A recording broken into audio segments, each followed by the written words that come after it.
गजाननं भूतगणाधिसेवितं कपित्थजम्बूफलसारभक्षणम् उमासुतं शोकविनाशकारणं नमामि विघ्नेश्वरपादपङ्कजं शरदिन्दुविकासिमन्दहासां स्फुरदिन्दीवरलोचनाभिरामाम् अरविन्दसमानसुन्दरास्याम् अरविन्दासनसुन्दरीमुपासे सदाशिवसमारम्भां शङ्कराचार्यमध्यमाम् अस्मदाचार्यपर्यन्तां वन्दे गुरुपरम्पराम् वागर्थाविव सम्पृक्तौ वागर्थप्रतिपत्तये जगतः पितरौ वन्दे पार्वती परमेश्वरौ अज्ञानान्तर्गहनपतितानात्मविद्योपदेशैः त्रातुं लोकान् भवदवशिखा तापपापच्यमानान् मुक्त्वा मौनं वटविटविनो मूलतो निस्सरन्ति शम्भोर्मूर्तिश्चरति भुवने शङ्कराचार्यरूपा श्रीगुरुभ्यो नमः हरिः ओम् జగద్గురు శ్రీ శంకరాచార్యుల వారు అనుగ్రహించినటువంటి శివానంద లహరిలో గల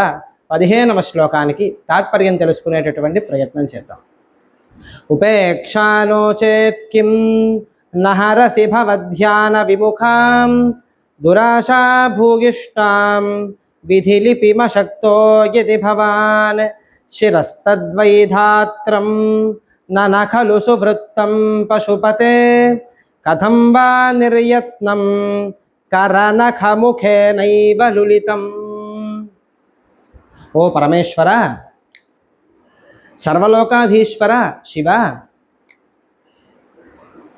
నీకు మమ్మల్ని రక్షించాలనిపించట్లేదా? పరమేశ్వర, రక్షించాలనేటటువంటి ఉపేక్ష నీలో లేదా?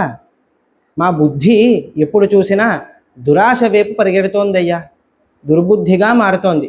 ఎప్పుడైతే కనుక నీ ధ్యానంకి మేము కూర్చుందాం అనుకుంటున్నామో అప్పుడు మా బుద్ధి దురాశ వైపు, మళ్ళీ దుష్ట కార్యాల వైపు మా బుద్ధి వెళ్ళిపోతోందయ్యా.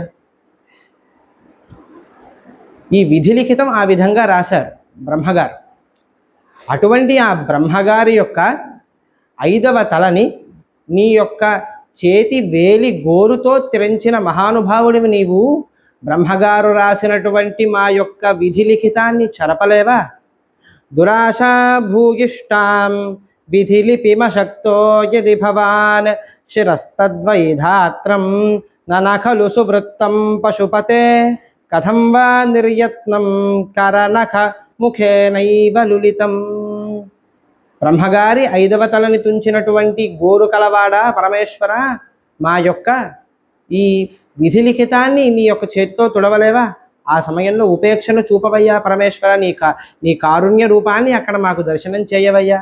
ఏ విధముగా అయితే మార్కండేయ స్వామి వారికి అల్పాయుష్కుడని వారి యొక్క చరిత్రలో చెప్పబడిందో అటువంటి ఆ మార్కండేయ స్వామి వారికి పూర్ణాయుష్నిచ్చి చివరి కాలంలో నీవు దర్శనాన్ని ఇచ్చి యముడి నుంచి ఆయన్ని యమబంధం నుంచి ఆయన్ని విడిపించినట్టుగా మమ్మల్ని కూడా ఈ సంసార బంధాల నుంచి విడిపించి ఈ దురాశమైనటువంటి మా ఆలోచనలన్నిటి నుంచి విడిపించి నీ సేవ, నిన్ను స్మరించేటటువంటి అనుగ్రహాన్ని సదా మాకు కలగజేయు అని ఈ శ్లోక సారాంశం మనకి తెలియజేస్తోంది.